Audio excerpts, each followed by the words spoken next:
pasteur Claude Kabundu Alessa azali bésiste cyber. Ok. Aux Hollande, c'est-à-dire qu'il est prêt à tout pour azalaka kanaka sa actualité. Oh là là. Aux Hollande, donc il est prêt au cas où pour la Salemi envers le prophète. Il est prêt à faire ça même l'Odi Lissousou, même envers sa femme. Oh. Donc il y a Zali bésiste youtubeur. C'est quelqu'un qui a embrassé YouTube. Donc il a toujours cherché à tout prix. Aux Hollanda, Kombo Nae ezala toujours au fil de l'actualité et chaque jour. Je ne sais pas qu'est-ce qu'il gagne après ça. Et de deux, ce que je puis remarquer, les alliés manquent, il y a maîtrise de soi, pour la sagesse. Aux Hollanda, Pasteur Claude Kabundu, ça c'est vraiment un père. Oyo nakoki ko reprocher na ba marambe belé te pour na média, mais sinon la Bible nous dit que le monde ne vous enseigne tellement pas. Aux Hollanda, la nature ne vous enseigne tellement pas, c'est-à-dire que la nature doit nous enseigner. Ce qui va dans mon kilibazolo que balobi, le linge sale se lave en famille. Et ça, il est mais c'est très profond. Aux Hollanda. Mais comment se fait-il que Bayebo Bazali na lumière, l'église, nous sommes de lumière de ce monde. Nous sommes appelés à éclairer. Aux Hollanda, nous sommes appelés à éclairer. Mais quel genre d'éclairage autosali coupé ça? Mais avant, il y a une question na Muzindo, na Olingana Banda d'abord na église. Ok. Pour comprendre c'est quoi l'église. Rôle de l'église des années. Parce que Jésus a dit, je suis le bon berger. Un berger, il est celui qui protège ses brebis. On doit marcher comme Christ. On nous appelle de chrétiens. C'est vu pour la première fois en Antioche, dans Mukanda, acte des apôtres de Balobi, que les apôtres ont été appelés le chrétien. Pourquoi? Bamoni Bango va réagir local à Christ. Botambola local à Christ. Lorsque Bakandi Bamoni Pierre, Batani Balobi, oh, celui-ci aussi, il est un Galiléen. Pourquoi? Bamoni Pierre, oh, le baloko à Christ. Mais avec les actes Oyo, le pasteur Claude Kabundu Alessa, l'évangéliste que nous aimons beaucoup, Oto Sepelarana, acte 300 la Ramala, il y a pour aider ma veuve, il y a pour aider mon orphelin, il y a pour soutenir ma peau, il y a un problème, il y a corps. Christ est amour. Est-ce qu'on peut trouver Christ dans l'acte? Il y a pasteur Walesa. Ok. Là, c'est de 1. Parce que il n'y a pas de mauvais troupeau, mais il existe que le mauvais chef.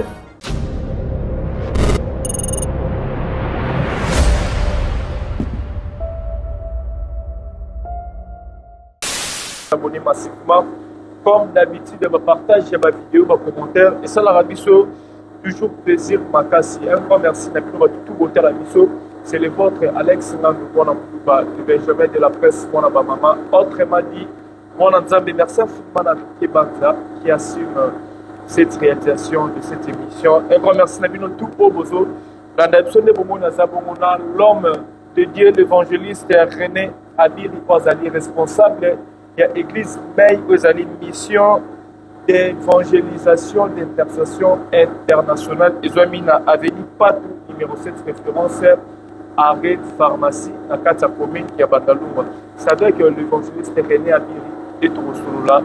Ma solo, il y a évolution, il y a église, et puis Torobé, ta actualité, eux ont dominé sur la droite, au Tomonaki, Bongo, il y a pasteur Walesa, Aibaki Kopengana, prophète, Mongo, la Katia église, mais en pleine kilt. Eux ont le bisempé, Batou Ebele, eux ont le bisempé, Ebele, Toroso, la Bongo. On a l'évangéliste René Abiri, qui est Banza à fond, on l'a déjà tout sur la Rana. Évangéliste René Abiri, bonjour l'homme de Dieu. Oui, bonjour mon frère Alexis, le grand journaliste. Pour René Abiri, n'a préféré pour l'émission. Et puis, n'a pas simboté, n'a pas ensemble pour voter la biso partout en ce moment. Et que la paix du Seigneur soit avec vous et que Dieu vous bénisse. L'évangéliste René Abiri est là présent pour répondre à ma question. Il y a bien aimé Nabiso Alexis Nga.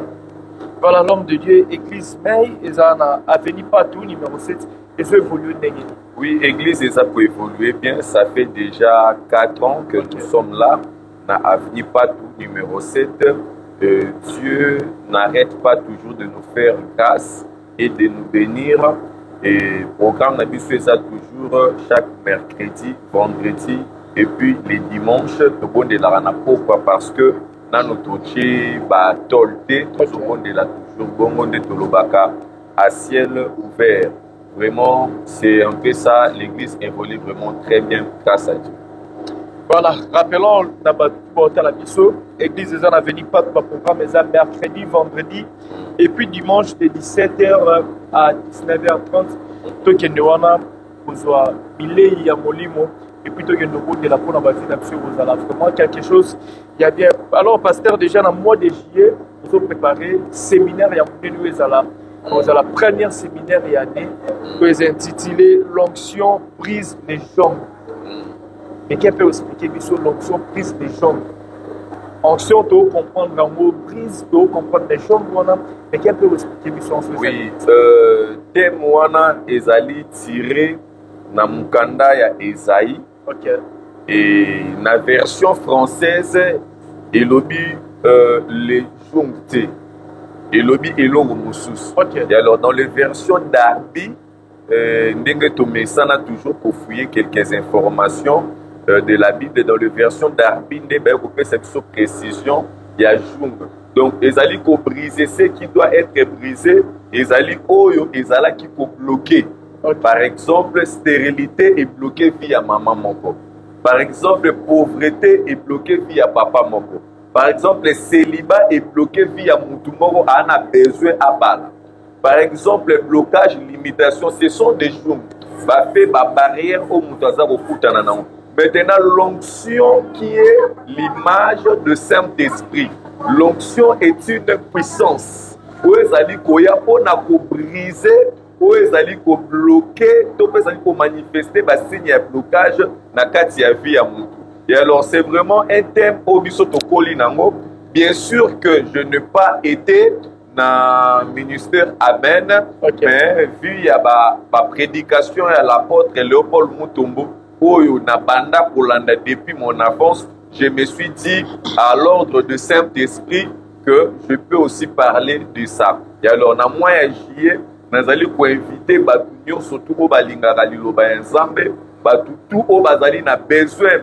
Il y a délivrance na kati ya babi na bango boya bozanga te tozwaka ba billet avion pour na kokende kotala ba famille ainsi de suite avec beaucoup de rendez-vous. Et alors ceux qui tozwa ba billet d'avion venir ici à Kinshasa pour na koyoka maloba na Nzambe, vous allez vraiment une très bonne chose parce que la Bible nous dit que Babandeko s'est déplacé de partout dans le monde pour venir écouter la parole que Jésus prêchait.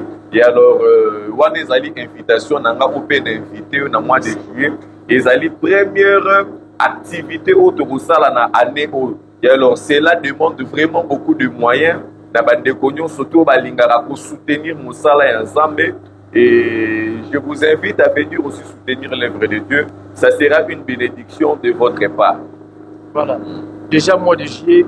Bon, les jours ne sont pas encore fixés. Jusque-là, il y a un réalisateur, Lotus Design, qui est affiche. Dès que cela sera prêt, et nous allons communiquer dans les médias. Voilà, merci beaucoup, pasteur. Mais Kolobolbi, mois de juillet, nous avons la première activité, il y a l'année 2025, l'outil de janvier.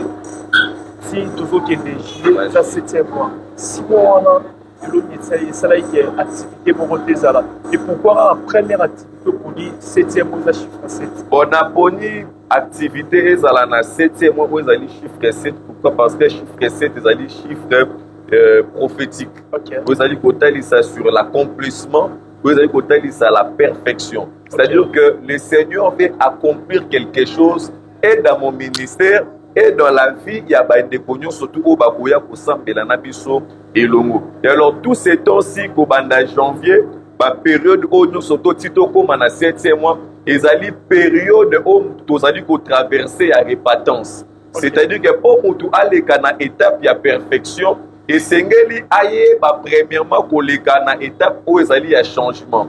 C'est-à-dire ndenge makomi ezali kotal section na mukanda na 2 rois s'il vous plaît. Likambo etali ya général Naman lorsqu'il est allé voir le prophète Élisée. Et alors il devrait premièrement croire à Élisée ou aux paroles d'Élisée et après aller se jeter na kati ya mai po aïba na kozwa où ezali perfection. Donc c'est un peu ça. Nous sommes en train d'enseigner l'église sur la répatance. Les gens doivent bien contrôler leur conduite afin que miracle, bénédiction et à la certaine, afin que l'éternel Dieu aille exaucer. Et vous le savez aussi très bien, la Bible nous dit que la prière d'un homme pécheur est aline qu'elle est. Et Dieu n'exauce pas la prière des hommes pécheurs. Donc ces temps-ci, ezali temps oyo église batozali ko revenir et pas dans Zambé, ko se soumettre et pas dans Zambé ye oya lobi na makomi. Si mon peuple est sur qui s'humilie et qu'il retourne à moi, je suis prêt pour leur pardonner de tous leurs péchés. Donc ezali moi, ezali batan obisotu na mabe na biso na masum na biso tozosonge pas dans Zambé afin que toi bana kozala pardonner et réconcilier aussi avec Dieu. Voilà, merci beaucoup l'homme de Dieu, Nami qui a un message. Ils comme pas de dégoûtement sur voilà. Partout dans mon Mokiba. Les numéros affichés, on a besoin, vous allez à contact dans l'homme de Dieu, l'évangéliste René Abiri. Vous citez les numéros, numéro évangéliste René Abiri, et ça, on a dans le week-end, vous avez alors, pasteur, nous ne pouvons pas un modèle, peut-être que on va donc l'enfant va comme exercer le salamo en vie à même soutenir il faut nous salamo salamo inter yo moto mo mitala parmi les pasteurs ba grand tout ba bima ba salamo salama ba nam sala ya nzambe ko so donc on a un modèle oyo on a vraiment ngaso na zabu c'est parce que na linga papa intel to na linga pasteur intel. Bon, modèle nanga nazalaka na deux modèles. Okay. On a landaka, il y a liboso ezali le prophète Denis Lessi et ami Balé ezalaka l'archibishop Koutino Fernando. Donc na pesi bango mbote bisika bazali. Donc je parlais des prophètes de la nation. Denis Lessi azali moko ya ba exemple to pe ya ba idole. Lorsque je prêche la parole, lorsque je suis en train de diriger l'église, na lingara vraiment nazala lokola. Mais à côté de discipline, na lingara nazala lokola, j'aime trop mon papa Soni Kafuta, Rockman le général, pour les enseignements et les instructions. Mais bato mangai na lingaka même na elateli, même na elobeli, même na présentation na nga na chair, na façon na nga pour prêcher, pour partager la parole de Dieu. Donc ce sont mes idoles, ce sont les gens que j'aime beaucoup. Le fait que le prophète Koutino, le prophète s'il vous plaît Denis Lessi avec l'archibishop Koutino Fernando. Pardon-moi, parenthèse comme qui est pasteur, moi parenthèse comme qui est dans mon tanigi comme le prophète Denis Lessi. Et belé à maintenant tu vas te porter à la biso. Bon que mon on le voit moi net car pasteur ni qui est pas prophète Denis Lessi. Aujourd'hui actuellement bazo mon modèle de pour la bino basalanza peut-être par rapport il y a une sortie médiatique par rapport peut-être il y a conduite actuellement on ne juge pas toujours juger mais tout le par rapport à tout le monde en ambition mais pourquoi je suis modèle il y a beaucoup de ça exemple était comme voilà nazui exemple à papa Nabiso Denis Lessi le prophète que moi j'aime beaucoup et que j'ai beaucoup de respect. Et batubata la kaka oyo akomi lelo te. Okay. Ngai le prophète Denis Lessi o nga nazulu ba waza idole nanga ezali oyo akala. Okay. Donc oyo vraiment ya ke Zambe vraiment zo sala. Prophète Denis Lessi oazo te ya évangile. Oazo sala musala Nzambe na lolenge o esengeli. Et alors on a landa beaucoup de témoignages naïf, matéa naïf ebele. Donc édifianga makasi et permettanga pe esunganga ti lelo na tango nyoso na télémara na cher pour pouvoir partager la parole de Dieu. Donc mais oh ya lelo ya pétage il y a ainsi de suite. Là, ça ne me concerne pas. Okay. Mais ce qui me concerne, c'est la grâce du Seigneur. Où Ezali na kati ya vie na ye, il y a le prophète Denis Lessi. Donc moi, René Abiri, je vis Dieu grâce à ses prédications. Je suis l'une des gens qui peuvent témoigner la grandeur de Dieu na ba mati à topé na ba prédication na ye. Donc c'est ça. Voilà, merci beaucoup l'homme de Dieu. Tout mais qu'un peu par rapport il y a comportement, il y a église, dans l'église aujourd'hui, bino basali ya nzambe vis-à-vis il y a ba fidèles, vis-à-vis il y a ba collaborateurs au bozalaka na bango et puis il y a ba fidèles envers ba pasteur pe ba ndeko na bango bazalaka na bango ensemble na kati ya komba au tobengaka église. Comportement église actuellement pasteur il y a bon, naza vraiment dessus na comportement kaka oya otozo mona na ba médiaté, mais c'est que plus grave il y a ba oyo et bi marape na médiaté. Okay. Lelo ba tebele ba komi kozwa église, donc église échanger vrai contexte nango. Église échanger vrai contexte nango. Oh, église eza na contexte mususu. Ezali na vision mosusu. Pasteur akoko ma vision na été na kati église. Ya ye moko personnel individu non. Donc biso tout ozali na kati ya vision ya Christ. Okay. Ozolanda papa nanga. Donc biso tout ozali na vision, ozali na mission ya Christ. Et la Bible nous dit lorsque Christ azali ko gérer ou ezali ba ye ko li ba disciple du Seigneur. Et nous avons vu quand Satan, le diable, est venu pour réclamer Pierre. Qu'est-ce qu'a fait Jésus? Quel que soit le péché, quel que soit le règnement de Pierre, Jésus n'a pas livré Pierre auprès de Satan. Mais qu'est-ce que Jésus a fait? Jésus a protégé pour Ezali Pierre.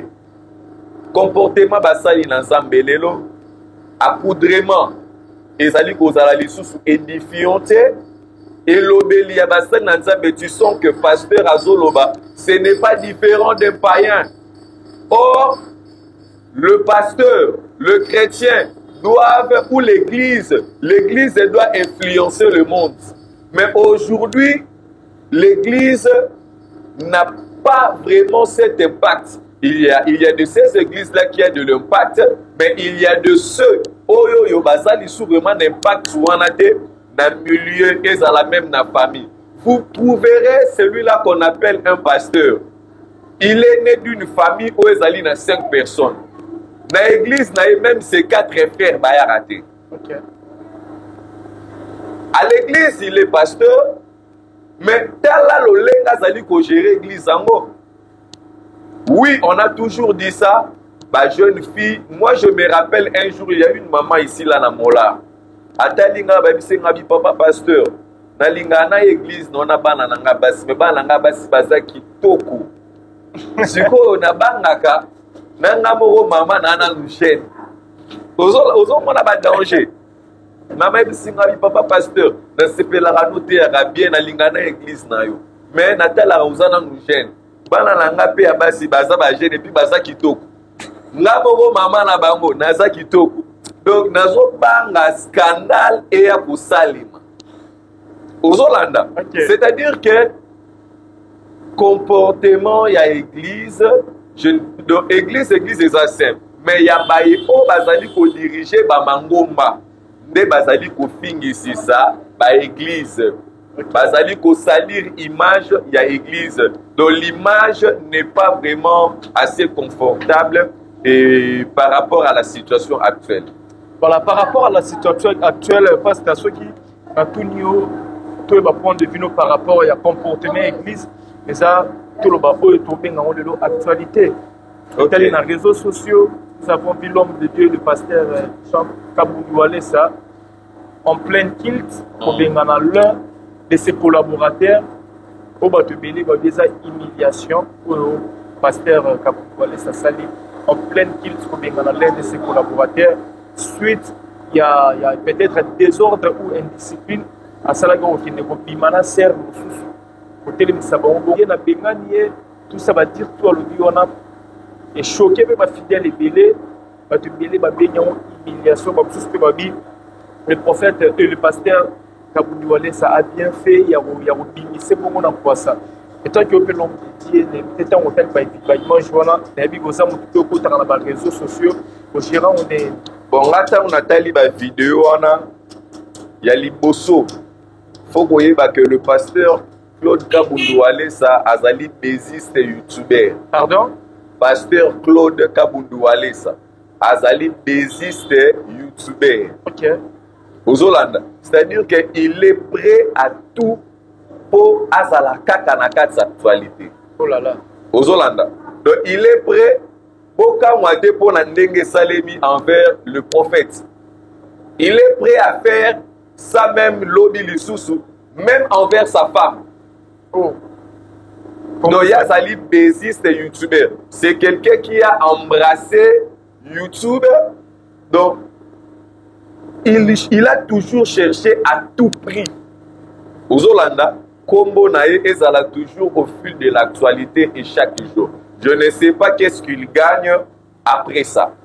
Et de deux, c'est que je peux remarquer, ezali manque, il y a maîtrise de soi, autosali kobenga la sagesse. Aux Hollanda, pasteur Claude Kabundu Walesa, c'est vraiment un père. Oyo nakoki ko reprocher na bamarambe belete pour na média, mais sinon la Bible nous dit que le monde ne vous enseigne elle-même pas. Aux Hollanda, la nature ne vous enseigne elle-même pas, c'est-à-dire que la nature doit nous enseigner. Ceux qui battent mokili bazolo bake balobi, le linge sale se lave en famille. Et ça l'ilobamo mouké, mais c'est très profond. Aux Hollanda. Mais comment se fait-il que Bazali na lumière, l'église, nous sommes de lumière de ce monde. Nous sommes appelés à éclairer.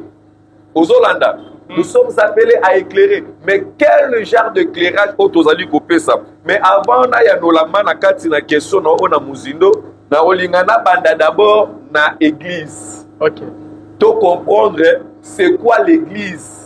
Rôle à l'église des années. Parce que Jésus a mis benga, je suis le bon berger. Un berger, il est celui qui protège ses brebis. On doit marcher comme Christ. On nous appelle de chrétiens. C'est puis pour la première fois en Antioche, dans Mukanda, acte des apôtres Balobi, que les apôtres ont été appelés le chrétien. Pourquoi? Bamoni bango ba réagir local à Christ. Ba tambola local à Christ. Lorsque Bakangi Bamoni Pierre, Batali Balobi, oh, celui-ci aussi, il est un Galiléen. Pourquoi? Bamoni Pierre, oh, le baloko à Christ. Mais avec les actes, Oyo, le pasteur Claude Kabundu Walesa, l'évangéliste que nous aimons beaucoup, Oto Sepelarana, acte 3, Salagamalam, il y a qu'à aider ma veuve, il y a qu'à aider mon orphelin, il y a qu'à soutenir ma bazali na ba problème, il y a corps. Christ est amour. Est-ce qu'on peut trouver Christ? Naba acte, il y a pasteur Walesa. Ok. Là, c'est de 1. Parce que Balobakana Mukili, il n'y a pas de mauvais troupeau, mais il existe que le mauvais. Nganazala na papa chéri, binadama. Jibe piana. Na concert Mogwezala a na bandal. Concert esili lokwa biso toalaki na ba caméra.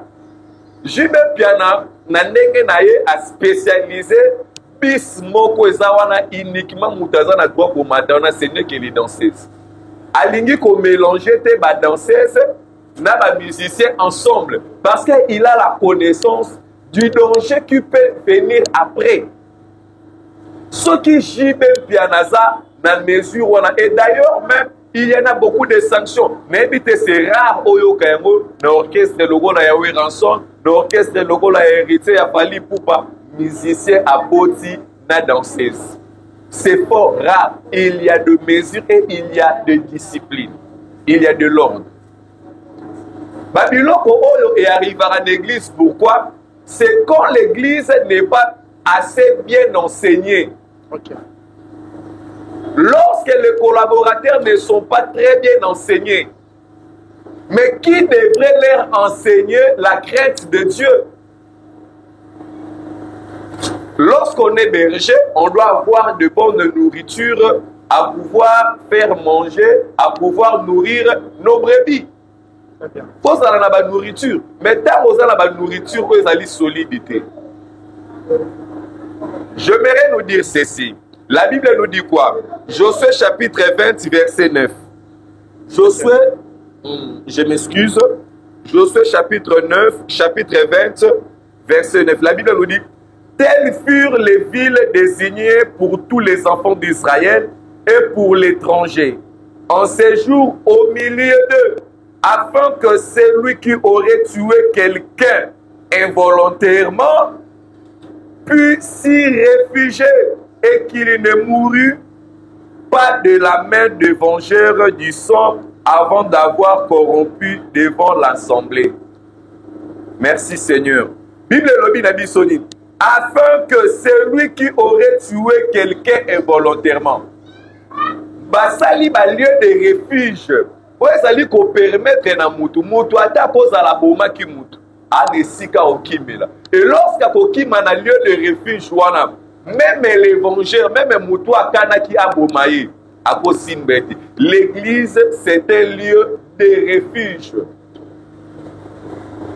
Oyo eyambaka batu mabe. Église eza wana pona koyamba ba impidiki. Église ekobenga na ba impidiki te. Église ekobenga na ba criminalité. O mwana bakange na kindoki babenga na soki na famille babengani ye akoyela wapi? Akoyela l'église. O azali criminel mutu soki bazolanda ye akimi na souciate. Souciate ezalaka obligé à protéger. Et cette personne a occupé. Pourquoi? Parce qu'elle a trouvé lieu de refuge dans Souciate. Ce qui Souciate est livré, babomi, ainsi de comme les yebete makila na ye de bozala dikolo ya OPJ, topé ya chef ou azali ya Souciate wana. On ne peut pas fuir nos responsabilités, cher pasteur Claude Kabundu Walesa. L'église que vous dirigez n'est pas à toi. Si c'est l'église de Jésus, c'est un lieu de refuge. Si c'est l'église, selon la Bible, si c'est l'église de Jésus, parce que la Bible nous dit dans le livre de 1 Corinthiens, la Bible nous dit quoi? La Bible nous dit que Christ est la tête de l'église. Parce que tu considères l'église de Zébiso. Nous agissons sans pourtant consulter Jésus. Parce que Dieu est amour. La Bible nous dit quoi? Papa journaliste est vraiment... La Bible nous dit quoi? Dieu est amour. S'il vous plaît. Nous sommes dans le livre de 1 Jean chapitre 4, verset 8. Ok. 1 Jean chapitre 4, verset 8. Je pense que aux Africains sous question à Simalango. La Bible nous dit quoi? Celui qui n'aime pas n'a pas connu Dieu, car Dieu est amour. Celui qui n'aime pas, l'amour supporte. L'amour ne fait pas du mal. L'amour protège. Nous sommes tous couverts. La Bible nous dit encore, mon frère Alexis Ngandou, la Bible nous dit Oyo akoloba ke azali sans lisum, ke asala masumute, azali moto na lokuta. Ok. Pasteur Claude Kabundu Walesa, asala masumute. Wow. En dehors ya bana o aboti na mama na biso to yebi mama na biso na peso mbote. Abota libanda te. Wow. C'est très fort. Na ba caractère au pasteur Kabundu Walesa zalaka nango. Est-ce que moi si na ya ko accepter? Mais ce qui moi si na ye anda ko accepter ye ba fanda. Lelo bolingo eza eza te ke mama na za soba. Eza ke bolingo ezali. Pasteur Claude Kabundu Walesa, si c'était ton fils, soit qu'ezalaki mwana na yo, oyo boti na makila, parce que déjà dans landa émission moko sala, oloba kitoko makasi. Façon okozala na mwana na yo, na façon okozala na mwana o bengi lokola collaborateur, eza différent. Okay. Lelo maloba na yo moko lobaki na moni ekoki sami. Si réellement cette église là, église wana kombo na mwe kiminga centre missionnaire soki impact comme ça là, kombo église a pasteur Kabundu Walesa kiminga na mutu. Si réellement cette église-là est l'église de Jésus, la Bible nous dit que Christ est la tête de l'église. Okay. C'est-à-dire, c'est Christ qui tient le bon fonctionnement de l'église. On ne peut pas réagir avec colère, surtout dans ma cambo et l'église. Un dossier très sensible. Fandi Sabatu. Ce qui est aussi un prophète de suspension. Pessa est suspension. Ok. Pessa est suspension parce que la Bible déclare que l'esprit de prophète est soumis au prophète. Aoyo Kayo, Pessa est suspension. Kobengana une église. Christ est venu pour rassembler les brebis perdues d'Israël. Christ est venu pour rassembler. Bamape obiso toala ranango oto sala sala. Et ça peut-être pour batoubaïbi ba témoignage joanate. Eh papa Alexis. Ah ouais. Bamabe et belé oesa. Il y a des gens aussi dans quatre églises wana. Ba sala bamabe. Oh peut-être yebanité. Oh peut-être soko yebani lelo. C'est que pasteur Kabundu Alessa obando bengana batuna quatre églises. La Bible nous dit quoi? Ce qui motazali na sambrebi et que à perdre mon corps à côté canonane à kokende alanda moko wana. Ok. Est-ce que savez-vous combien coûte un an? Est-ce que pasteur Kabundu Alessa, vous êtes en train de réaliser le prophète Wana au Bengani l'église na maman na biswana prophétesse? Avant baye banzambi, faut qu'on se pose la question, bazala ki banani? Ok. Et nini babongola motema et comment et ça là que va se retrouver dans quatre églises? Et si kanini nzamba soit bango oyebite likabo ya prophétie oyo prophète wana zanango o prophétesse wana zanango yote pasteur Kabundu Alessa mutopesa bango yango.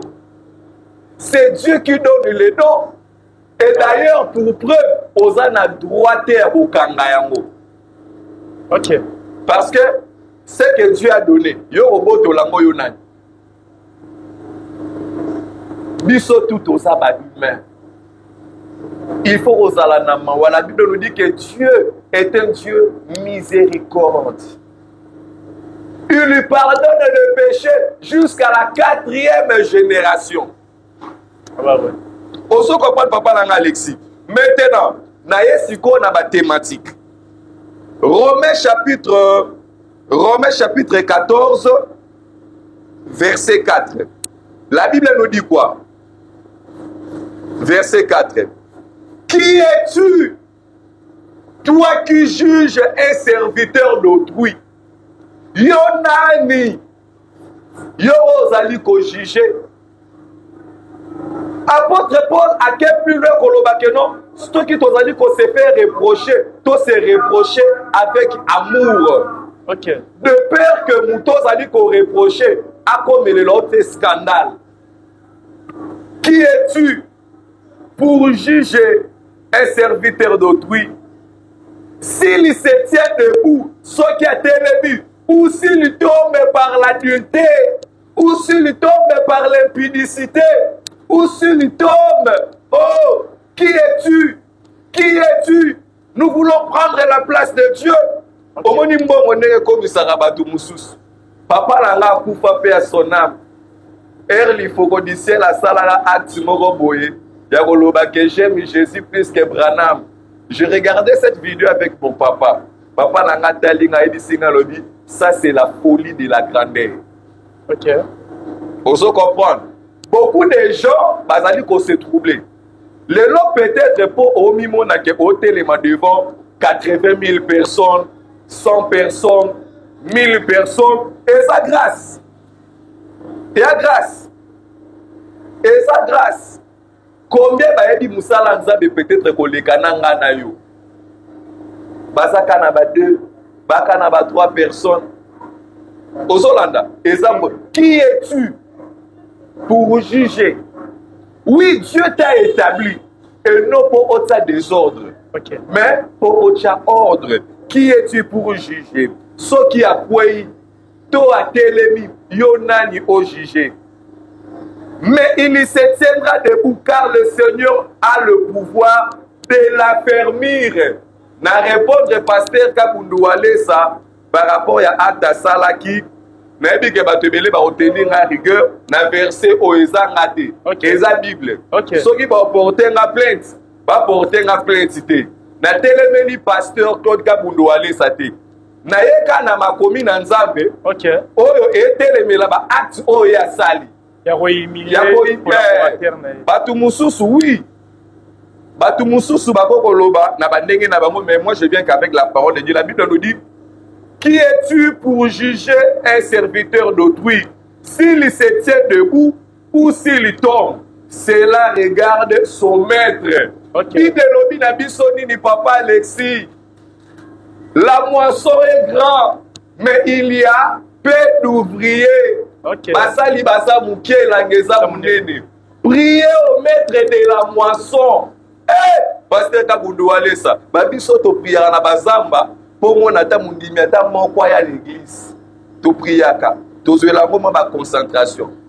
Mais yo zo chasser, c'est que yo na lolo sa patron. C'est que yo vraiment donc iko au pèse c'est-à-dire qu'on collabore na Nzambe. Donc Nzambe à chaque fin du mois azora moi tu es que pas na yo. Qui es-tu? A renversé Satan, c'est l'orgueil. Dieu n'aime pas les orgueilleux. Jamais. Dieu n'aime pas les. Bible lobi na biso boy.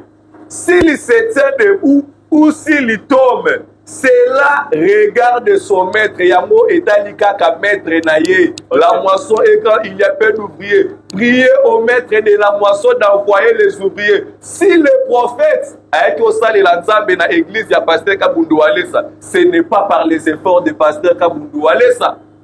C'est Dieu qui envoie les gens auprès de nous. C'est Dieu qui envoie son peuple. C'est Dieu qui touche le cœur des gens. C'est Dieu qui touche le cœur des gens. C'est Dieu qui touche le cœur des gens.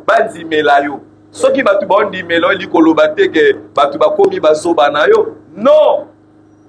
Bible lobi, on ne se moque pas de Dieu. Bible lobi na biso ni en résultat. Mais il se tiendra debout car le Seigneur a le pouvoir. Le Seigneur a lobi te car Claude Kabundu Alesa a le pouvoir. Balobi te ke Mukuna ou Mutombo ou Moïse Mbie ou René Abiri, ou Pasteur Enoch Mwanza, ou Alexis Nganou a le pouvoir. La Bible déclare, car le Seigneur a le pouvoir. Le Seigneur a le pouvoir. Le pouvoir de quoi? De l'affermir. Pour moi, le prophète, ça va bien gagner. Ngana édition l'élo. Élévation n'indi en quoi? Parce que Zambé a salé la ka toujours ba faible. Pour ne confondre Oezali ba fort. Zamba logotaranase patombola likolo. Azwaka bato ba humilia. Histoire Oeza na kata Bible. Jésus a réagi avec sagesse. Jean chapitre 9, il y avait une femme qui était surprise à Fragon Eli. Le lokutulwa Moïse. Ça pour na époque ezala ke bokangi mutu na bondumba boko lapide mabanga. Mais bayeli moi sur Jésus. Pasteur Walesa, Satan t'a piégé. Je te dis clair. Mon papa, Kabundu Walesa, n'a sepelera non makas. N'a pas effort tout ça la rapport. Centre missionnaire nayo et évangile et panzana par-ci par-là dans le monde. Mais je te dis vrai, vous avez manqué de la sagesse. Satan vous a piégé. Satan vous a piégé, évangéliste Kabundu Alesa. Satan vous a piégé. Parce que c'est Dieu lui-même qui a fermé l'église. Nagozwa, verset Moussousou, psaume 105, verset 15. Bisonio sotuto bien lobi, ne touchez pas à mes serviteurs. Na version Moussousou balobi, ne touchez pas à mes ouais, moto asimbate. Si quelqu'un parmi nous à l'église et qui a soumou, qui a sali mabe, tout ce tous à la mabe, tous à la erreur, tous à la défaut. Peut-être le loso balobi ba binisa berera pasteur Kabundu Alesa. Moto Orlando na média. Peut-être place à ya pasteur Kabundu Alesa. Et à prison. Na président de la République ou tous à na moyen au côté là. naza biso vérité. Peut-être so tolobi to bimisa mabe na nga o naza wana telemia. Parce que mututu ndenga aza na mukili azalaka na ba partie cachée na ye. Kozwa lisumu ya moninga te okomisa ngo sujet d'actualité pona yo. Ozolanda elingaki elongola pasteur Kabundu Walesa nini soki abengaki pasteur na biso wana abengi à côté afandisi apesi conseil atalisi opesi suspension elingaki elongola pasteur Kabundu Walesa na nini. Ou bien il a été mal conseillé, ceux qui s'allie va conseiller alongola ba conseiller wana bazali ba faux conseiller. Ne touchez pas à mes oins. Pasteur Kabundu Walesa au chassé prophète Souana Tena prophétesse. Mais vous avez chassé Dieu de votre église. Au Bengani Nzambe Nakati église. Puisque Nzamba mona nakate amona nakane nakati amutu. Na webi selo comme papa l'exipo na son selo maloba. Comment dit nakati église neto ala rabongo to kambe église. Nakati église ya la na batu mususu Zamba cha bangwana lokwa ba pilier ya église. Olanda. Oyo ke soki lelo azate église s'écrouler. Et ce genre de personnes souvent église bacha bangokate. Souvent ce genre de personnes bangonde bazalaka humilié. Pasteur Kabundu Walesa bala la considération de batike la bango cherté. Et ce genre de personnes de fois ba souffra na intercession tant sous azangi pene sikolala. Mais Aza na quatre églises a persévéré.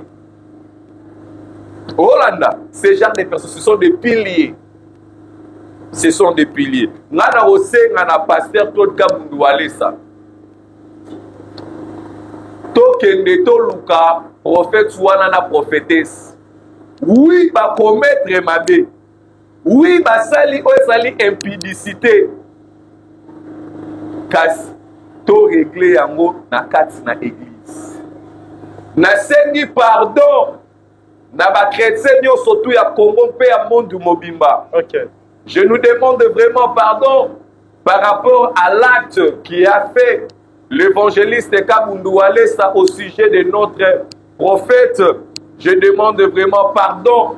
Ezali ba acte moko o ezali non chrétien parce que un chrétien c'est l'image de Christ, l'image de l'amour. Christ n'a pas livré cette femme. Jean chapitre 9. Balobi, to lapide mabanga selon qu'il est écrit. Toza na tangu ya loi te, toza na tangu ya grâce. L'église, le message de pardon. Pardon défendu dans quatre églises. Quand l'église ne sait plus pardonner, sortez de milliers d'eux. Si vous vous retrouvez à une église où il n'y a pas le pardon, Ezali n'attend pour dent, œil pour œil. Jamais Christ n'est pas là. Christ n'est pas là. Voilà. Bible lobby, Jésus a talibanwa lobby. Nani kati nabino, oyaza samasum, abamba, mwana mwasi o mabanga. Na René Abiri na ye lokola Jésus. Na batu nyonso. Kobanda na église, kobanda na pasteur Claude Kabundu Walesa.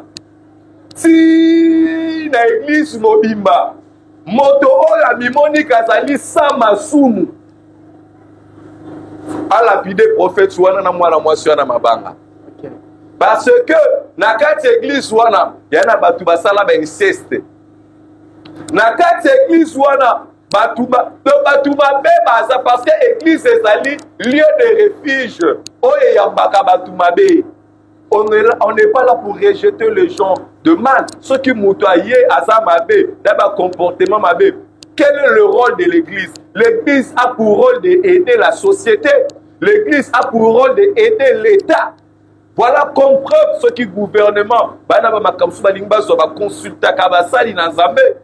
Ozolanda parce que etambola neto lobaka soki mutarate éducation na ndako abozongo l'église soki église de l'été s'en charger na. Ozolanda papa na ngai. Ne touchez pas à mes oins. Et je nous ai parlé de femmes adultères surpris et Jésus a dit oyo atikala kosala lisumu te celui qui n'a pas fait un péché ayebana ko lapide mwana mwasi o mabanga. et Moutoumoko te katina bango. Pourquoi? Parce que tous étaient accusés de leur conscience. Bozui bamasumu na bino bobombi.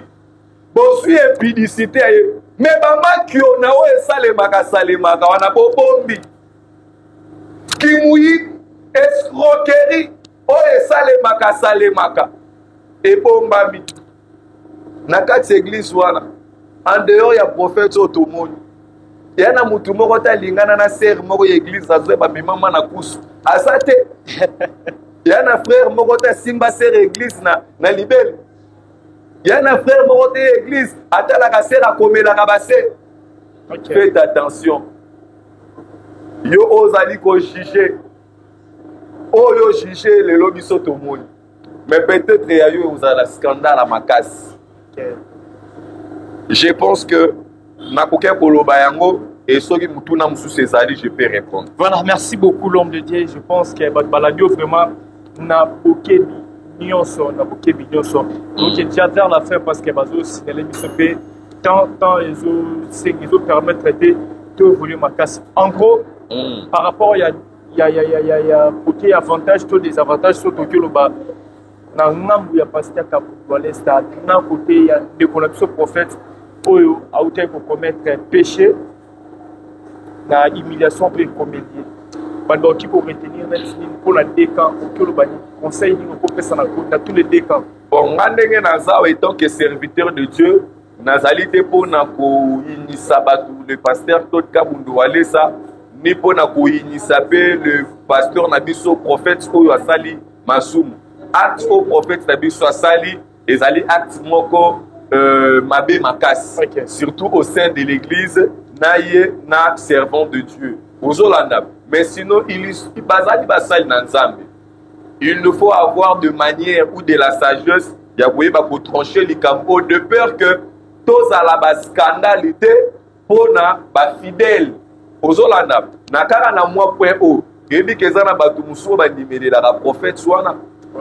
Peut-être au moins que ezali na likambo mosusu eza kobatama na sima ya likambo ya impudicité wana biba makambo mosusu ezalaka na kati église omona osala berere mo bebe bazelela ko na likambo moko be po bazwa ka moyen ya obimisa na poisa ozolanda donc au moins que ezala bongo bon là je ne sais pas mais comme conseil pasteur Claude Kabundu Walesa no sambela na nzambe apesa mutema munene ozala vraiment na mutema ya ba berger nayebi ke ozali papa lelo te komona bandeko nanga ba trésor bana oboti si lelo d'ailleurs oza même na bana o bape mikolo nanga na âge c'est-à-dire que ozala déjà mutema munene mais Satan vous a piégé oza muto esengeli église basungo makasi na ba prière et avant ko sala likambo et c'est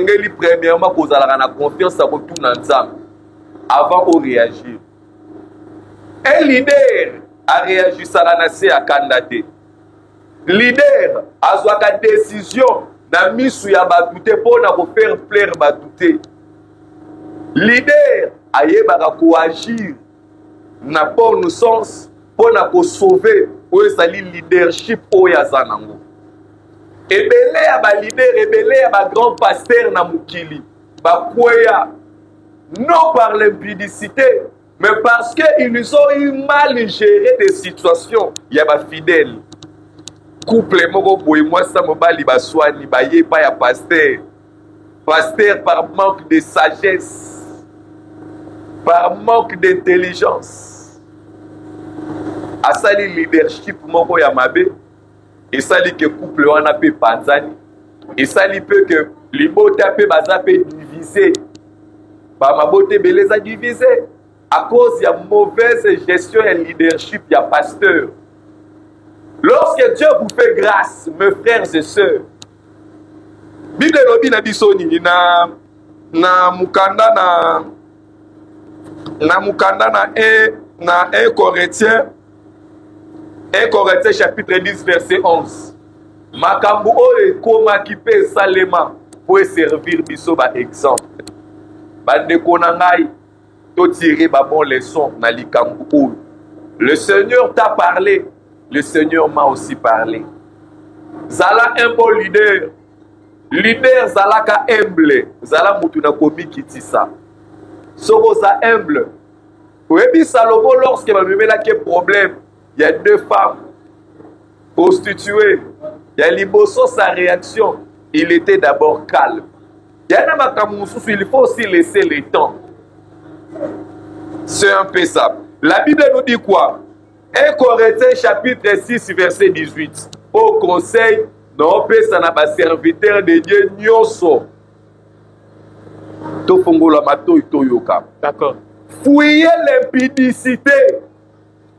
Quelque autre péché qu'un homme commette, ce péché est hors du corps. Mais celui qui se livre à l'impudicité pêche contre son propre corps. Vous allez attrister le Saint-Esprit. Moi, évangéliste René Abiri, dans un témoignage, je peux vous dire vrai. Je sais, et lorsqu'un serviteur de Dieu a autant impudicité, ou comme on a impuissance, ou comme on a insuffisance, il y a intelligence, ou comme on a insuffisance, ou comme on a crise, il y a révélation, ou comme on a crise, même il y a songe, même il y a vision, parce que les gens te connaissent prophète, au lingo peut ça va prophétie à l'okuta. Impudicité, il faut tobola au michou. Impudicité, il faut kanga au chaîne. Et vous permettre tes ministères et que de liboso. Impudicité. Aux à la moisi, aux à la mobile, servant de Dieu. Zamba bengi biso na musala ya bosotote, mais abengi biso na musala ya pureté. Bonzambe basoba angote. Soki babada ko soba bonzambe. Na ondi mande pasteur Claude Kabudu ale sa bengana yi prophète wana. Alinga ka benga ka longoli grâce wana. Po les kabo ezali kola prophète wana basomba ango na mbongo te. Zabende achaka. O nzamba tie kati na mutu. Yo na nyoko ya kolongola yango. Sikoyo grâce ya nzambe yango ya prophétie. Ya kozala docteur, ya kozala enseignant ainsi de suite. Osali boye pozwango na bazamba ba retraite badimba offrande ba sacrifice. Pour na sentiment. Peut-être il y a 10 minutes, il y a 15 minutes, il y a 1 heure du temps. Tu t'es permis de tout sacrifier. Prophète, cher prophète, oui, c'est bon bientôt parler pour Nayo. Mais au fin ici, basali nanza. Prophète, au fin ici, basali nanza. Au fin ici, basali nanza.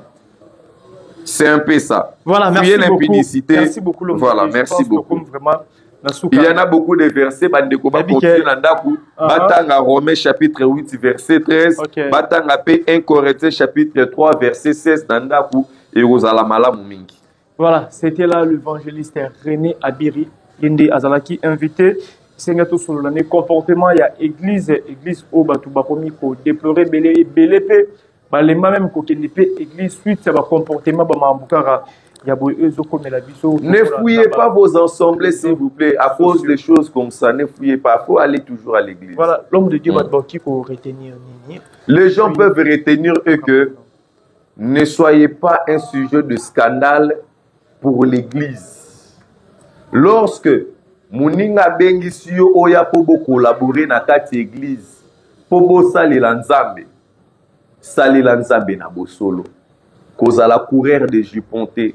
Kolanda mbongo te, kolanda basi te. Soko moni ke okomi na baposa ya mwasi, ekomi na ta esengeli po na yo, ozala na mwasi, il faut mituna ngotuna osala kanini. Est-ce que ozala na makoki ko supporter mwasi wana? Yebisa na pasteur la ki se mwasi o sepeli na ye, pasteur akoyeba ndenge nini ya kosala pona ko orienter bino. Mais kasi ezala na ndenge ya cache te. Puisque Nzambe a dévoilé bino. O nyonso ezalaka na kuku ebimaka na kwasa. Na exhorter na église mobimba. Ba problème, jamais na yoka ba problème aboye, ebima kota ba musulman. Jamais na yoka ba problème aboye, ebima epa ya nganga. Yoka nisi ba nganga ba sentakate. Yoka nisi ba prêtre catholique ba sentakate. ba musulman ba sentakate bato ba vuvamu nano yokate pasteur a vuvamu mais pourquoi kako ya biso esengele bimwe parce que Dieu nous a fait grâce yake bato balandaka biso na média. Faites attention to banga nzambe tozala na humilité po banga nzambe ndezali bandeli ya boyebi puisque to banga nzambe te yango ozomona beaucoup de choses à quoi arriver les biso papa Alexis il y a vraiment beaucoup de choses à parler pour vraiment na bandi na suki awa nzambe apambola bana na nzambe nyo surtout kimia na nzambe na mabota na sambeli po na ba nyo surtout baladi biso nyo surtout za malade à recevoir guérison onyo surtout za na ba problème nzamba lola atinda bange na ye c'est là et fongwa melayo na kombo na Yesu amen. Amen. Merci beaucoup pasteur René Abiri ezali vraiment plaisir ya royamba awa na chaîne Abisso Masolo ya famille Libote na bigeza première fois mais la dernière fois té to royal les sous-suppos tout sur les sous ya ébélé concernant la parole de Dieu. Merci Nabino ba fidèle tout au besoin vraiment tant ya kota la Bisso so c'est plein d'émission au bopé ça merci mingi na Rike Banza ya mutazaki vraiment la réalisation ya émission au et puis merci na salon de coiffure au ya Bibiso salon Blessing Beauté na avenue Mokoto, référence Petit Sayo, non loin, il y a École Les Bambins, Mokoto numéro 206, salon Blessing Beauté. Et ça, on a merci aussi à ma sœur Rite, Kousema, Rachel, Kiangani, Rebecca, Makiese, merci à la prophétesse Paola depuis Londres. Moussa Koli. Prophétesse Paola, merci beaucoup de votre soutien. Merci aussi à ma sœur El Cornelia Dussi. Du Vinci et pas bandé hôtel Abisso, maman Afi, maman Masolo, il y a papa Audace Milando, président Jacques Nakati, il y a Evry pour Corona, baza tellement nombreux bandé hôtel Abisso, joyeux anniversaire à ma grande sœur Aya Sylvie Jolie. Depuis Londres, Azaki Scotché, il passe au hôtel Abisso, a fêté 54e anniversaire, né le lot, joyeux anniversaire Aya Sylvie Jolie. La maman chérie à moi aussi, Banatou à Londres, Bambote et Belé, Yann aussi Dumba depuis la France, Yépe Abandé côté la je crois, tous ceux qui sont là, on se retrouve à la prochaine numéro. Ciao.